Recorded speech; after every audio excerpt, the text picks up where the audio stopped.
I want to offer you a tool that I like to call delusional self-confidence.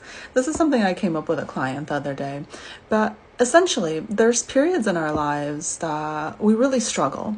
Maybe we got laid off, maybe we got broken up with, and these periods can be huge, huge struggles to our perception of self.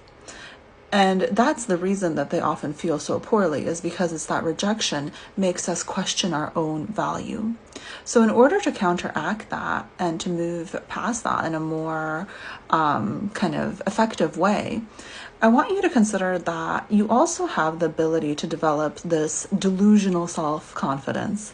And it's going to feel like self-confidence that maybe you don't feel like you deserve right now, or maybe you feel like there's no indicators for you to have this self-confidence. But I want you to consider, if I was a bit delusional, like if I was a little bit, like out there with my self-confidence, if I really dialed it up, what would that look like? What would I be thinking? And you have the ability to do this, and you have the right to do this in order to create the things that you want in your life, to kind of get yourself out there faster. Like, for instance, if you were laid off from a role, developing this delusional self-confidence will allow you to land a role sooner, because we want self-confidence when we're interviewing. And oftentimes, if we use evidence from our past, like we were laid off, then we can develop a much lower sense of self-confidence, and that will actually hurt the interview process.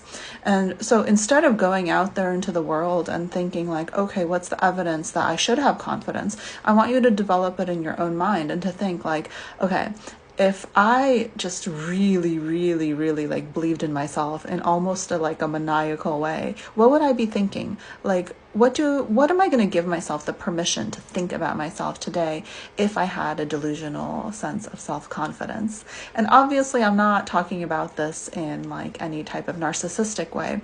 What I'm saying is that this is a tool to kind of get us back to normal after something has happened in our lives that really damages our self-confidence, to kind of self-regulate after one of those instances.